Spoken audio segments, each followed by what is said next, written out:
Bismillahirrahmanirrahim. Assalamualaikum warahmatullahi wabarakatuh. Sahabat yang dirahmati oleh Allah Subhanahu wa taala, bertemu lagi di Elfik Channel. Di sini saya akan menceritakan tentang kisah Nabi Ismail alaihissalam, awal mula ibadah haji dan kurban. Putra Nabi Ibrahim alaihissalam, Ismail, diangkat menjadi seorang nabi dan rasul ke-8 oleh Allah Subhanahu wa taala. Kisah Nabi Ismail alaihissalam merupakan asal mula dari ibadah haji dan kurban. Ismail adalah anak Ibrahim dengan istrinya Siti Hajar. Saat Ismail lahir, atas perintah Allah, Ibrahim membawa anaknya bersama Siti Hajar keluar dari Palestina. Mereka melewati padang pasir dan gersang menuju lembah berbukit yang dikenal sebagai Lembah Bakkah. Lembah itu kini merupakan kota suci Mekah.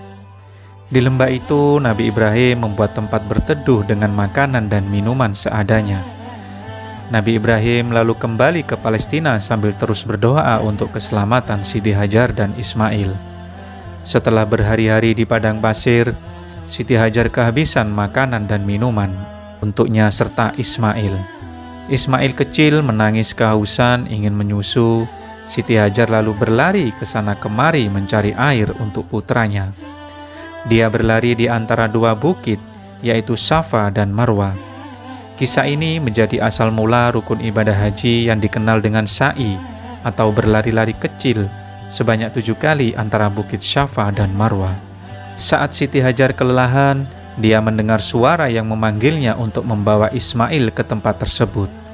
Setibanya di tempat itu, Siti Hajar meletakkan Ismail yang kemudian menghentakkan kakinya. Dari hentakan kaki itu muncul air jernih yang kini dikenal sebagai sumur Zam-Zam. Siti Hajar meminumkan air itu kepada Ismail.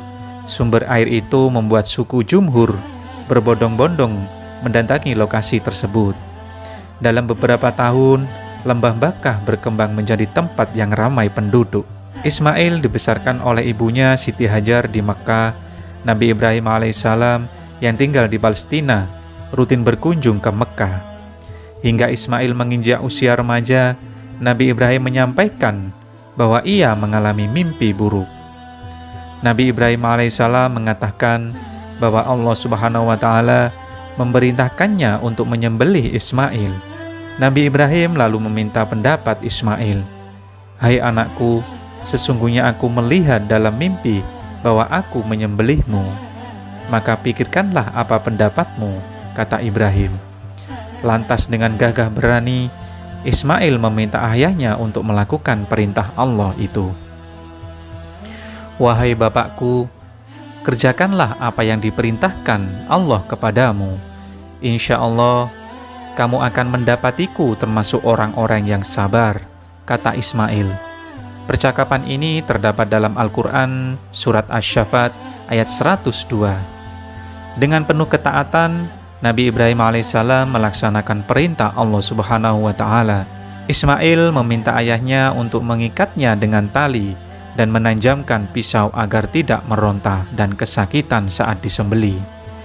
Ismail juga meminta agar pakaiannya diberikan kepada Siti Hajar sebagai kenang-kenangan. Sebelum penyembelihan, Ismail dan Nabi Ibrahim alaihissalam berpelukan penuh haru. Nabi Ibrahim alaihissalam pun memulai proses penyembelihan dengan menyebut nama Allah Subhanahu wa taala. Namun, pisau tajam yang digunakannya ternyata tak bisa menyembelih Ismail. Ismail pun meminta ayahnya untuk menyembelihnya tanpa melihat wajahnya. Namun, tetap saja pisau Ibrahim tak bisa menyembelih sang anak. Saat itu Allah Subhanahu wa taala berfirman bahwa perintahnya merupakan ujian keimanan untuk Nabi Ibrahim alaihissalam dan Ismail. Allah lalu mengirimkan seekor kambing untuk disembelih pengganti Nabi Ismail. "Dan kami tebus anak itu dengan seekor sembelihan yang besar." Bunyi terjemahan Surat Asy-Syaffat ayat 107. Peristiwa penyembelihan ini merupakan asal mula ibadah kurban yang disunahkan atau sangat dianjurkan bagi orang yang mampu di hari raya Idul Adha. Saat Ismail beranjak dewasa, ia bersama ayahnya kembali mendapat perintah dari Allah Subhanahu wa taala, yaitu untuk membangun Ka'bah di dekat sumur Zam-Zam. Nabi Ismail dan Nabi Ibrahim alaihissalam membangun Ka'bah dengan penuh doa.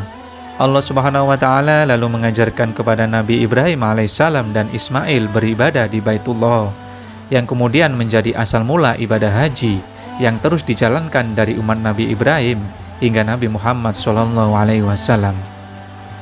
Keteladanan berbakti kepada orang tua menjadi hikmah yang penting dapat dipelajari dari kisah Nabi Ismail alaihissalam. Nabi Ismail adalah anak yang sangat berbakti kepada orang tuanya.